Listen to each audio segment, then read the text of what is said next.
My name is Jill Coil, and welcome to another episode of No One Dies from Divorce, where we talk the nitty-gritty aspects of divorce and help each other come through this not only surviving, but thriving.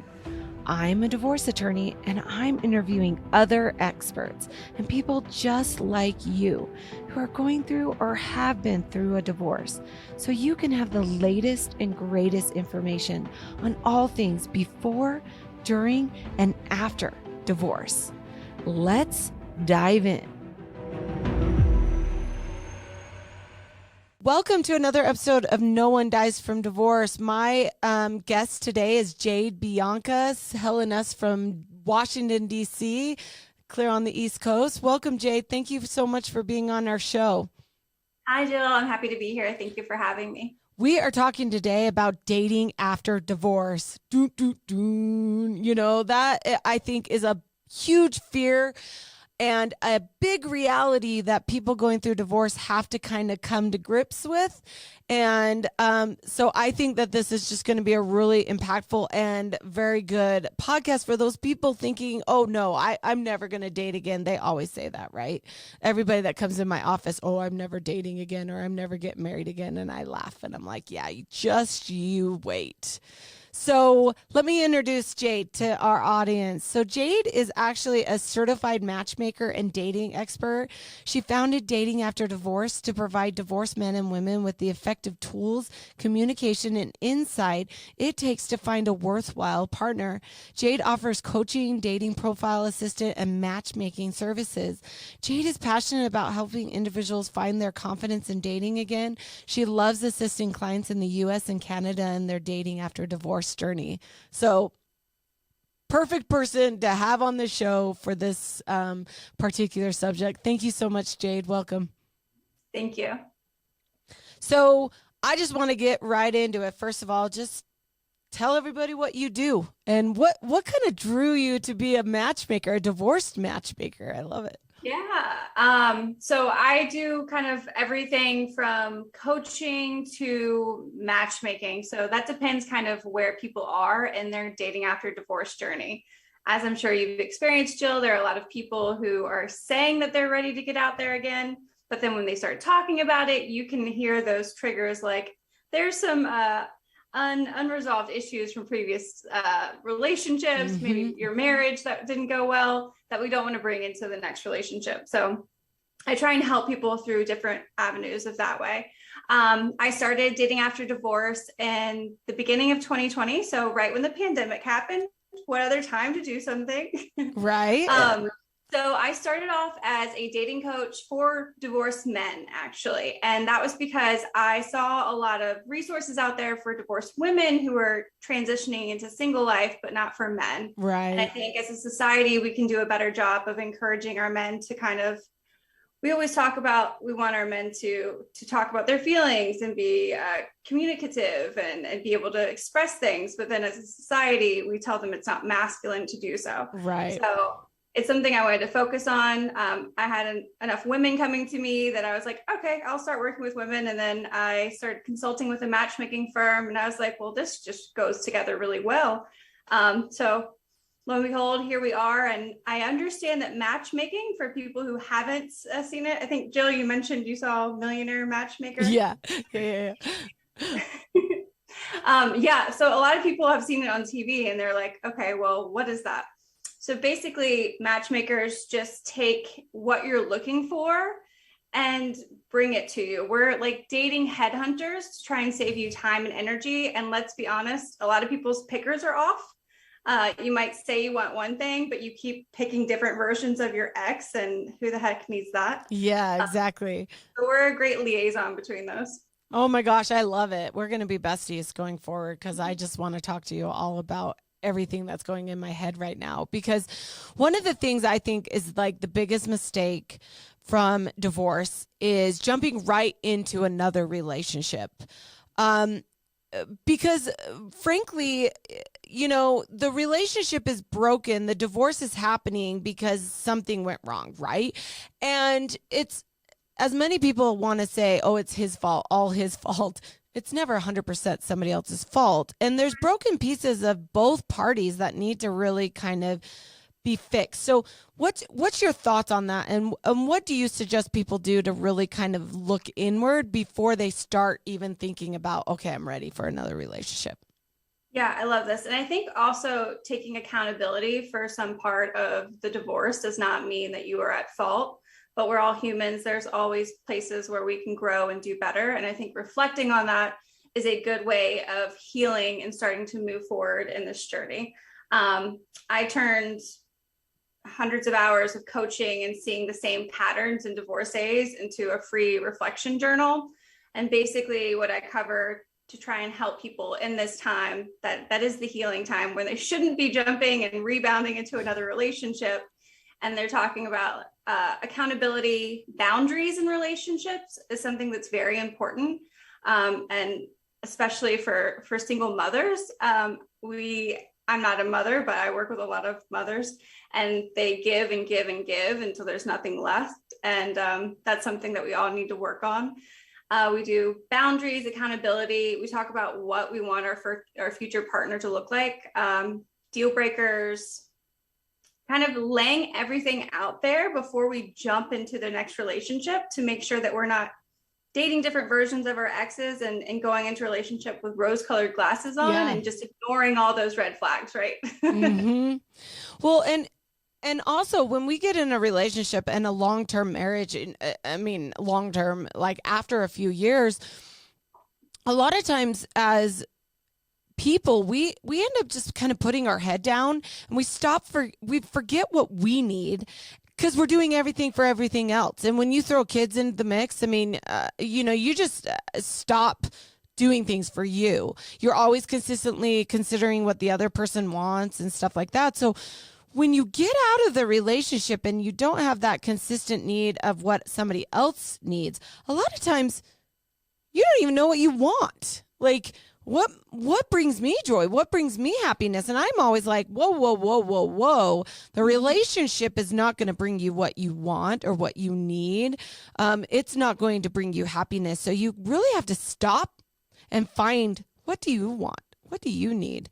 Have you seen that in your experience with like people coming out of divorce and, they just don't even know what they want or what's their next kind of thought process of what they need? Yeah, so I call that period transitioning from the we to the me, because as you said, a lot of people are looking for like the whole of a relationship, looking at things as a couple, as a family unit. So when you are single and you are a single father, a single mother, it's kind of like whiplash, right? You're like, okay, where do I even start? So people sometimes fall into two categories. They're either looking to date before that divorce is finalized, or they're just like, holy crap, I don't even want to be near a man. I don't want to be near a woman. Like, celibacy for me. So it's a transition period. It's different for everyone. I don't work with someone until that divorce is finalized. That being said, it's different in every state. Marriages could have been over for a long time, but in this day and age, you never truly know unless you're talking to both parties. Yeah. And a lot of times you experience real loneliness for the first time in a long time. Because again, even though you've felt maybe lonely in your marriage, you've always had that person like sitting next to you or the kids around. And all of a sudden, the divorce happens and you lose your kids for some of the time, or that spouse is just not there. And so I think as human beings, our natural instinct is that I want to fill the loneliness with other people. But I always say that's your first mistake. You don't need other people to fill loneliness. What you need is to find fulfillment in things you need. And that can look in a whole different way. So how do you help people understand that and finding healthy ways of fulfilling loneliness that doesn't require jumping right back into a relationship? Yeah, usually for people like that, I kind of distinguish what their needs are in a consultation call. And if someone's going through that, it's usually through coaching. Excuse me. It's usually through coaching. And so we go through things about previous relationship patterns, kind of to make sure that they aren't rebounding, because if you're not happy with your life and yourself right now, finding someone else is a scarcity mindset, and you're also just putting a band-aid on a deeper problem. Yeah. Like that relationship is most likely not going to work out because you haven't taken that time to reclaim yourself, to stop and take a moment and say, what do I want this next chapter to look like? Because as single mothers and single fathers, we kind of get so overwhelmed in the day-to-day that we don't think that this is actually a new chapter. We can help determine where this next chapter goes, not be a victim of whatever happens to us next. Right. And the statistics just show the reality of it. You know, second marriages are higher in divorce, third marriages are higher in divorce. And it really goes back to that. Like if you use the divorce as a platform to become this better version of yourself, and you become a whole person standing on your own 2 feet, then a relationship with somebody that you're compatible with is only going to elevate it. It's not going to bring that additional, that happiness you've been looking for. One of the things I wanted to ask you too is expectations. I tell people that the number one reason for failed marriages is because we expect something of the other person, right? If we could just not have any expectations of our spouse, then marriages would just go on in bliss. So what, in your experience, what do you help people understand with coming back down to realistic expectations? I love that. Yeah. So I think the biggest thing that determines how your single life goes is mindset. If you have a positive mindset, you're going to have positive experiences. If you have a negative mindset, the only thing you're going to find is the negativity out of all of those experiences. That being said, if you have high expectations that each person that you're going out on a date with is if you choose to subscribe to the one, or if this is your future husband, or this is your future wife, no one is going to live up to those expectations. Can I live up to those expectations? Right. Probably not. Can anyone else? If you look at it as an opportunity to meet someone new that you would have never otherwise met, and the opportunity to learn about someone, their likes and dislikes, if you look at it as an opportunity to do that, you will enjoy dating so much more than if this man or this woman is ticking the boxes of what you want your future partner to look like. Right. And if you're living in your victim role still, you're probably not going to be a very good companion right now. You know, and I'll be the first to say, you're allowed to have your, sad day. You're allowed to feel that emotion. If you are a victim, you are every right okay to live in that. The problem is that you can't go into another relationship with that victim mentality, because you can't use it as a crutch to then have somebody feel sorry for you and therefore they're going to fix you. That's a false hope. It's a false expectation. Nobody can fix you. Only you can fix you. So I love that. I love what you're doing to help people become whole people first. So what do you do? Because I know this is a problem as well. Like, women want companionship, men want sexual companionship. There's just a different reason behind why men need to jump into relationships versus women need to jump. How do you coach around the fact that you shouldn't be jumping into sex immediately? Like, that's not going to fix this. And it could also cause like this sense of, oh, I'm in love with you kind of thing, when really it's just like, I like having sex with you. So Jill, I'll say, if someone's consenting adults, I don't really care what they do. Okay. We all, some of us are, as you mentioned before, have only had a sexual experience with their ex-husband or ex-wife. And if they need to go explore themselves some, if it's consensual and you're safe, have at it, in my mind. Sorry, I don't mean to cut you off, but I do want our listeners to hear that again, because it's okay to want to do that. I think some people need to have permission to know that it's okay. Like, it's okay to have those thoughts and to be okay with that. Just like you said, if you're consenting adults and that's what you need right now, then have at it, like you said. Yeah. Okay, I'm sorry.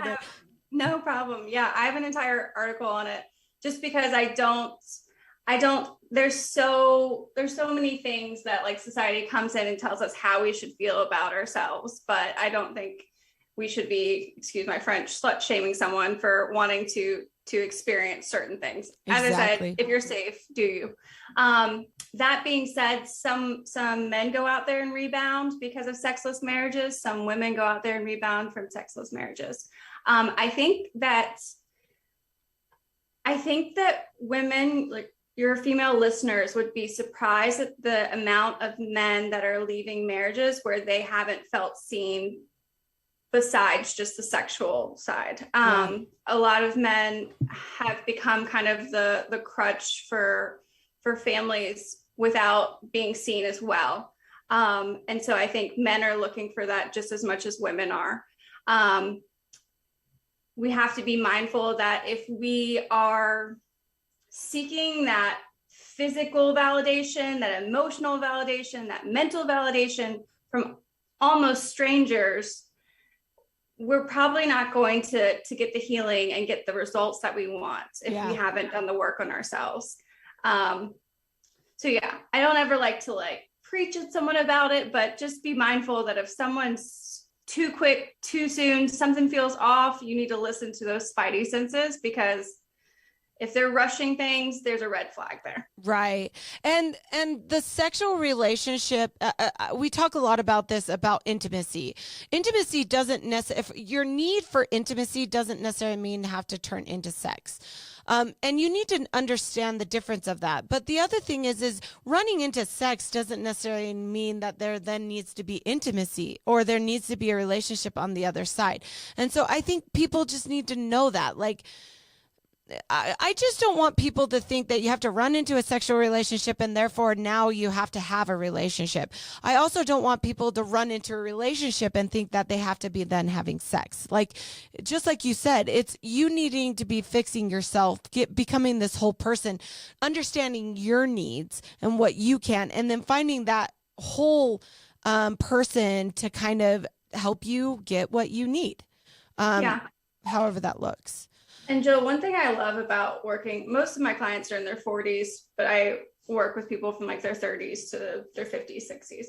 What I love about this age range is that going through a divorce, yes, you've gotten knocked on your ASS, but you've seen that dark place, but you've grown as a person. Yeah. And so you know what you want and what you don't want. And you are able, more so than I think that most people are in their 20s, to communicate what they are, who they want, what they want their relationship to look like, what they're not okay with, and what they are okay with. And I think that's incredibly sexy. And I think the right man or the right woman will really respect that. So if you're dating and you're kind of fresh to it and someone asks you what you're looking for, you can say, to be honest, I'm not quite sure right now. I'd like to take it slow either way and see where it goes. Right. If that's okay.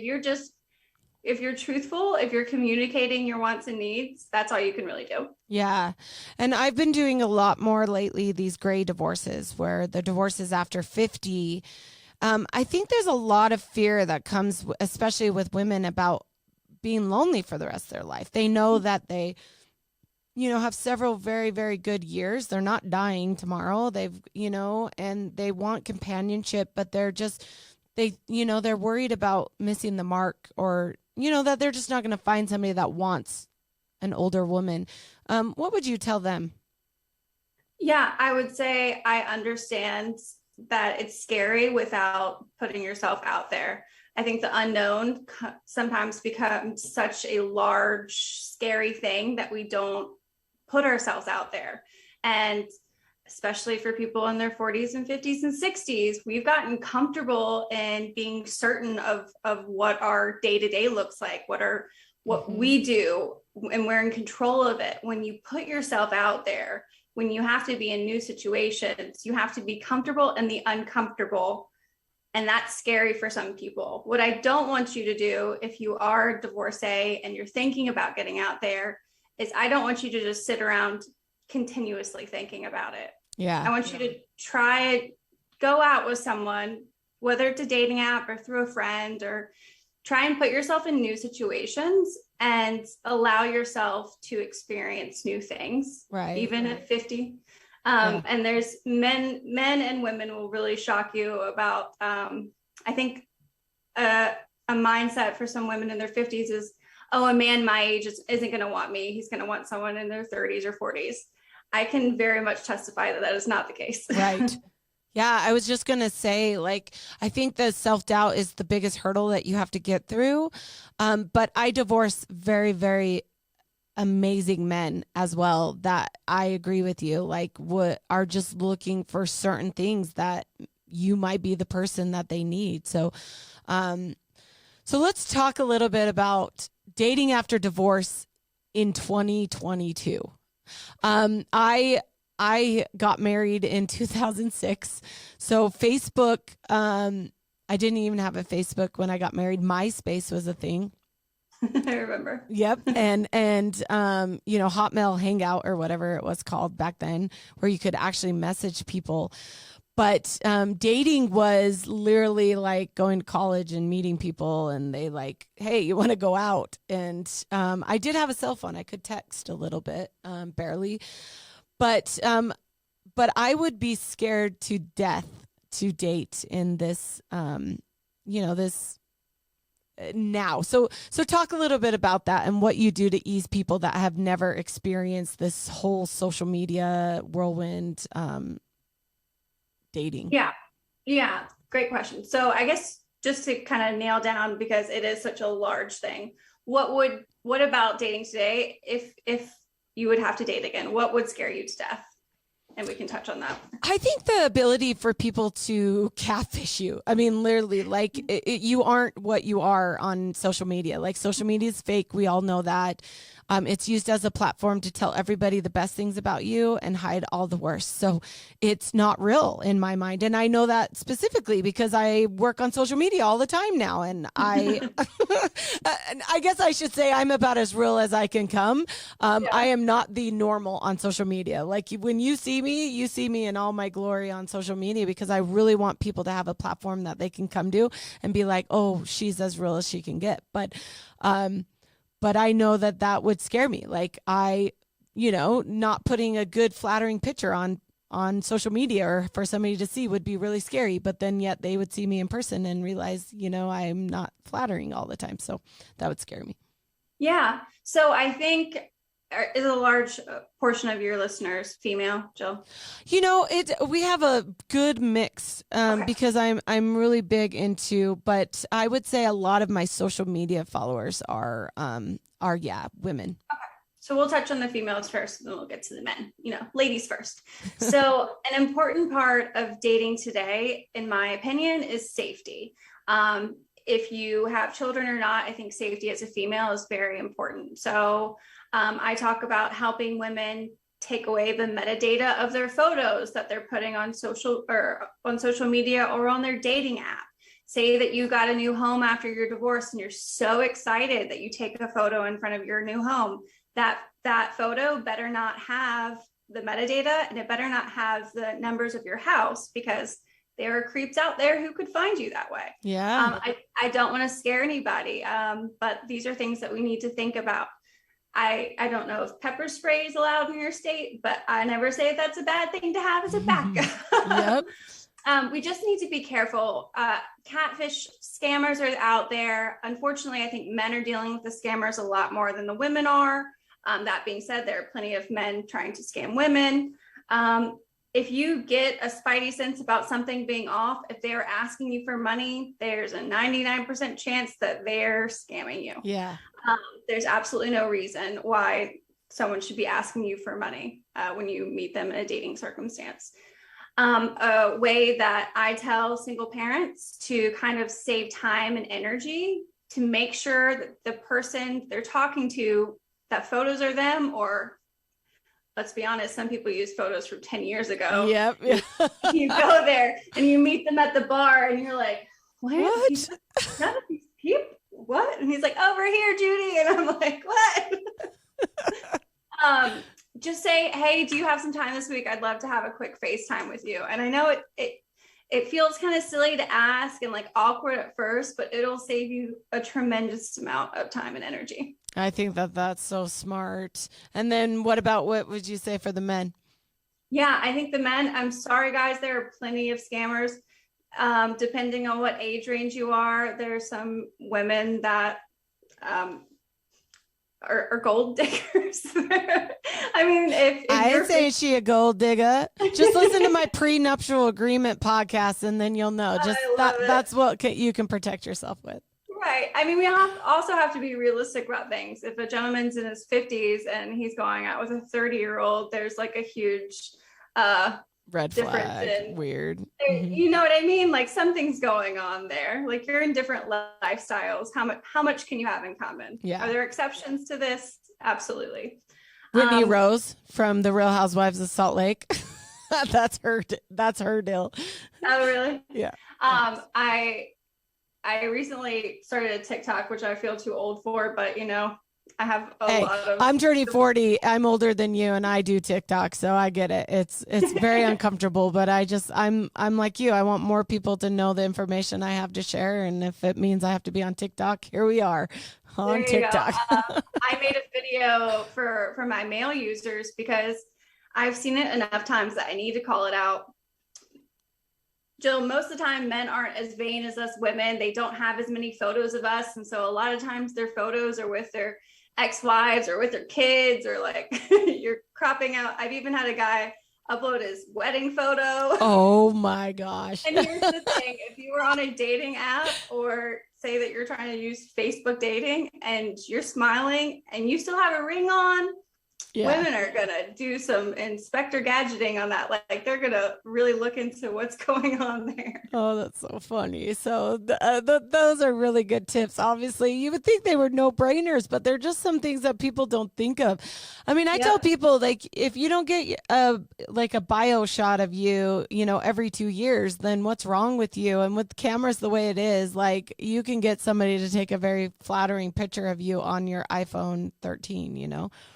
So I think it's easier sometimes to say because it's not considered quote unquote a masculine thing. Yeah. You know what yeah. you're saying?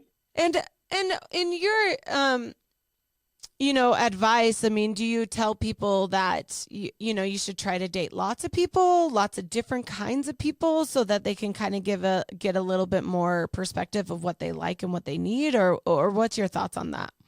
Yeah. So going back to what I said about where someone is on their dating after divorce journey is really where I direct them, where our services might fit their needs. So if someone's trying, say that they only had one relationship, that was their ex-husband, and they want to, like, honestly date anyone, everyone, they want to try it all. I'm not saying sleep with it all. I'm saying try it all. Yep. Then I help them with their dating app, and I help run the dating app for them. Okay. If someone's looking to kind of settle down in a relationship, that being said, not everyone wants to get remarried, then I help them through matchmaking. So it all kind of depends on what someone's looking for. Right. Also, if they come to me with a list of deal breakers, I try and let them know that this isn't Grubhub. You can't like build a bear of a relationship. Like people, you can't order someone like that, but we'll try. Right. I want the man with no lettuce and cheese and extra pickles. Yeah, right. I get that. And that's a lot of things. I know that when we get divorced, you know, we end up thinking, well, we get a lot of people that says you're worthy of, you know, getting exactly what you want. And so then we make our, you know, dream list, and we're like, okay, I want this. Tick, tick, tick, tick, tick, tick, tick. But you have to understand, like, again, if you're setting expectations for somebody else, the only person that's going to be disappointed is yourself. And, you know, somebody can look really, really good on paper, but behind the scenes is not very good. What's your suggestion on dating? Like, how long, and how do you really get to know somebody when you're just starting to date somebody? Yeah, I think so. Depending on what someone's comfortable with, what their time allows, whether it's video, phone, or in person, I think getting to know someone in person is an important factor if you're okay with that. Because There are certain nuances, there's body language. What I think is important, Jill, is you shouldn't write someone off from the first date because there wasn't chemistry right away on the first date. Yeah. Because when I hear this, I'm like, listen, you only have chemistry with people that you have like a connection with, that's familiar, and you have like, you've built a rapport with. So why would you automatically have chemistry with the stranger? You both were a little nervous. Like, it's kind of like an interview, whether you want it to be or not. Yeah. Give it a shot. Unless you get that spidey sense, those heebie-jeebies, what I suggest is giving someone a second chance and meeting them again. Because I think you'll see that there might not be something there each time, but you'll enjoy yourself. Right. Your guard will be down a little bit more. You'll have a bit more of a rapport. So stop only holding out for instant chemistry, because that person might also be a sociopath. So you sound like my mom in college, because I would just date guys like one time and I'd be like, I don't want to do anything with you. She's like, you have to give him a chance. Like, you have to get to know him. And then I met my husband. I know. But I met my husband and I kind of knew right away. I was like, oh, something's there. Something clicks. So on the first date? It was probably a few dates in that I was just like, wow, we get along really well. We communicate really well, but we got married really fast. And I will tell everybody, and like, my husband and I fell in love after we got married, and it was hard as hell. I mean, like, we almost got divorced on year 4. It's all in my book. And we work every day on our relationship. And it's never easy. We have a very, very good relationship now, but man, it's taken a lot of work and a lot of effort on our part. So I never suggest like, oh, you feel those, butterflies at dinner because he's hot or she's hot, and you're like, ooh, I like this. I wouldn't be trusting that either. Like, you really just need to get to know somebody. I guess one of the I wanted to ask, we talk about the love languages a lot.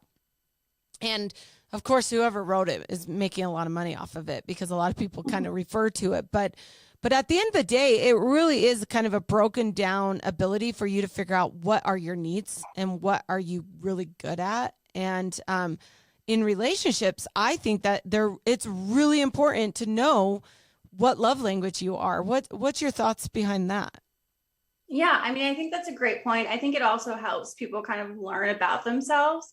That being said, I don't think it's a one size fits all thing, but I think what is beautiful about people that have gone through a divorce is that they know what their strengths were and they know what their weaknesses were in a past relationship.